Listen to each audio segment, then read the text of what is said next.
Heyo, it's Kazzy. Welcome to the second part of my Creepypasta narration. This story is called Toys. I hope you enjoy. The little girl was playing with her toys. She was being silent, playing everything out in her mind. She had to be good or she'd get punished. And she didn't like the punishments. So she had to be quiet and stay out of the way. Her daddy wouldn't be home for a while. He always stayed out late.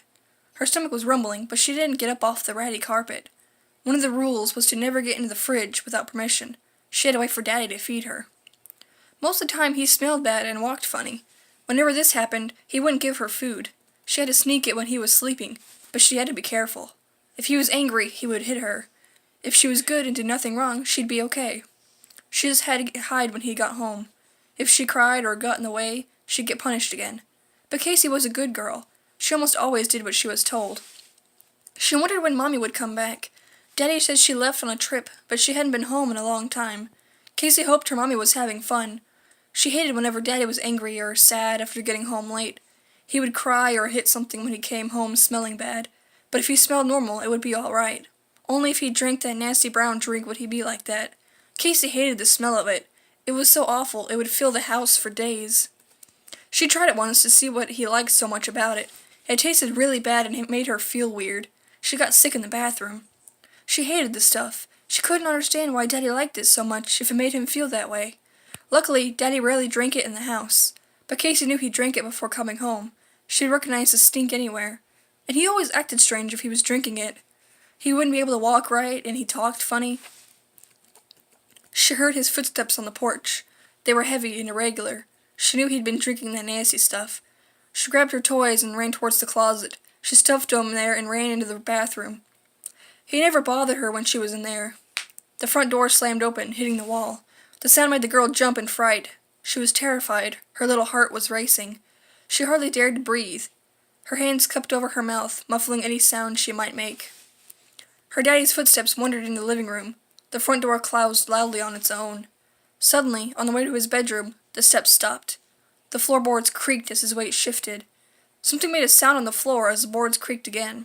The heavy boots made their way towards her, the opposite way of his room. She tried not to cry. It would only anger him more. The bathroom door flew open and her daddy stood outlined in the doorway. He held out a little doll, one of her favorite toys. "What is this? What have I told you about leaving your toys laying around? Can't you even clean up after yourself?" She whimpered. I'm sorry, Daddy," she said. "You lazy brat, I'll teach you some manners." He grabbed the doll's head off. He snapped the doll's head off, then its arms and legs. "No!" Casey screamed. She loved that doll. It was the Mommy had brought her before she left. Casey treasured that toy above all others.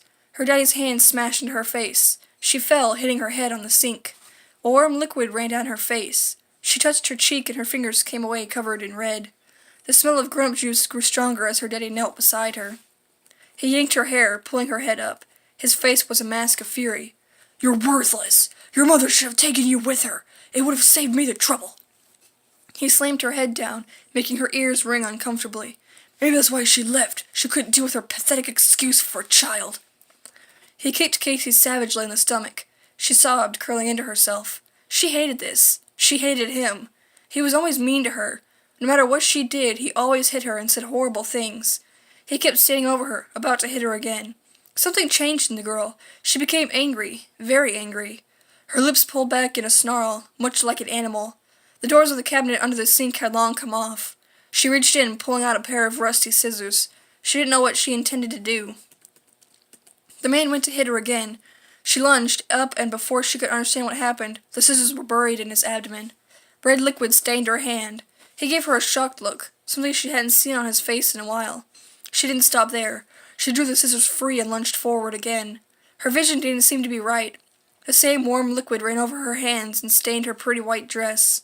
Finally, the scissors slipped from her hand as her daddy slid to the floor. He was making weird sounds and gripping the spots covered in that thick stuff. She laughed then, a high-pitched, insane giggle. She nearly slipped as she stepped through the puddle of red. It was so slick. She moved around her daddy. He had stopped moving now. She crouched by his head and poked his cheek. She smiled, her lips and cheeks covered in red. It dripped from her blonde hair and ran down her neck. It was uncomfortable, feeling that sticky liquid. She tried to wipe it away with her arm, but it only smeared it. She shrugged and giggled again. She was happy. "Why don't you play with me, Daddy? I'm bored," she whined. She stuck her small hands into the little holes in her daddy. His body made weird movements and made her laugh. "Do it again, Daddy," she squealed with laughter if she played with her daddy. The police found her there, still playing with the corpse weeks later. It seems she had begun to devour her father rather than eating from the fridge. She kept muttering about her broken doll and being hungry. They institutionalized the girl, but it was obvious why she had killed him. Only a few days later, she was put in a special home. She escaped. No one has seen her since, but some fathers reportedly hear a little girl singing outside their house in the middle of the night, though they don't see anyone. So that was the second part. I might be playing some video games on the channel here in a bit, but I'm thinking about waiting until I get a capture card for that, because otherwise it'd be really hard to record myself as well as the game. So we'll just see what happens. But I'm definitely going to be doing more of these because you guys seem to like them. And there's quite a bit of parts too, so it's going to be a long one. Well, I hope you guys enjoyed, and I'll see you later. Please like and subscribe and leave comments. I like to hear what you guys think. Bye!